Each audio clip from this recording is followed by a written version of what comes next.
Thank you for your leadership. Thank you for your discipline and for bringing us together this morning.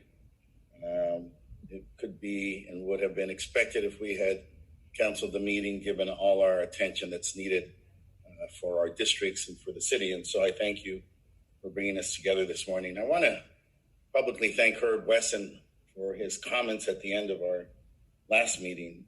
They were so profound and so spot on. They reflected not only the life of African American men in this nation, but I and others in my community have grown up with the same type of notice by our parents and our families about our interactions with the law enforcement community.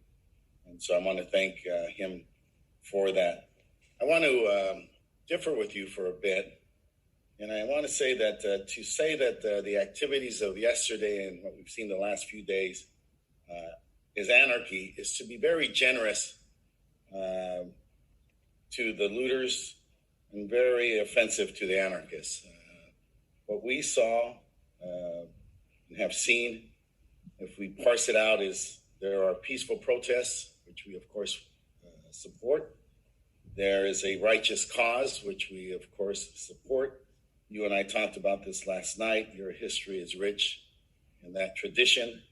But as I said last week, the council's history is very rich in its struggle for social justice in the city, in the state, in this nation. So it's being kind to looters to say that they are anarchists. They are not. They are looters. They are what we used to call the lumpen proletariat. They are exploiting this moment and this circumstance. And they're not just stealing products from local stores, but they're stealing jobs. Those 88 buildings that were destroyed on Melrose reflect jobs that working men and women do. They reflect jobs that immigrants do late at night when nobody else sees them, cleaning those buildings. They reflect the retail jobs that provide training so that then those people who work there can move up in those industries. They reflect a location where the sewers in downtown Los Angeles are the ones in Van Nuys, like your mother, the ones in downtown LA, like my mother. Those products that they make are sold in those buildings on Melrose. And so when they burn down those buildings, they're not anarchists. They're more what we would say lumpen proletariats. They're looters. And so they're stealing not just jobs, but they're stealing hope from our communities. And in addition to that, particularly this city with so many immigrants, they're stealing hope and opportunity. But they're also probably the most egregious thing that they're doing is that they're stealing attention away from the righteous cause of violence against Black men in this nation and police brutality. They're taking attention and time away from that.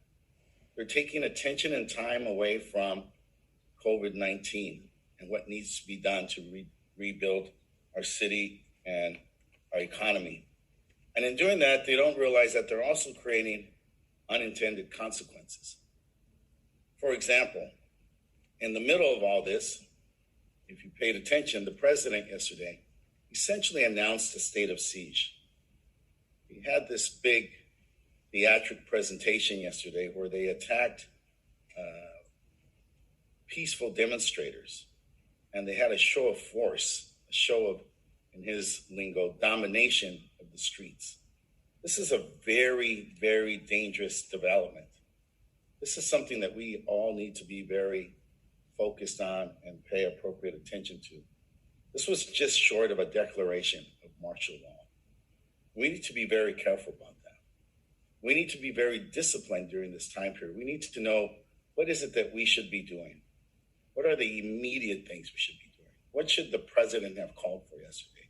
And I think immediately the first thing, if we weren't busy trying to sweep up the damages done in Santa Monica or Melrose, Van Nuys, throughout this city and this region, we immediately should all be together and calling for the arrest and the prosecution, the conviction of those who created this egregious crime, a crime seen throughout the world.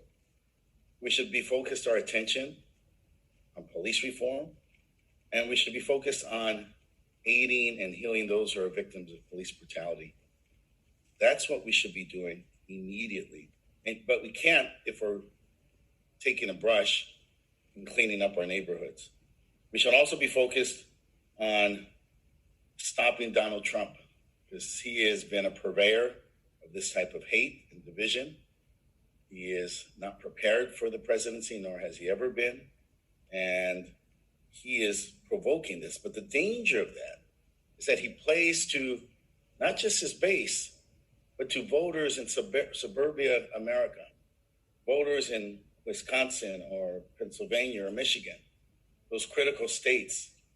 And we have to be very diligent, very disciplined, very careful, because we will end up with Donald Trump again. We need to be actually focused on what the work is of this city and of this nation, bridging the gap between the divide of wealth and poverty. That's what we need to be doing.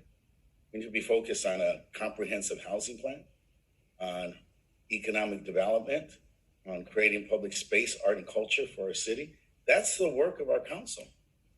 And yet we can't do that if we are working with a brush, with a mop, with gloves on to pick up broken glass in each of our neighborhoods. And so that's what's being stolen from us by these so-called looters, by these what we used to call lumpen proletariats, by these people who you have been generous to label anarchists as if they had some coherent political strategy and perspective.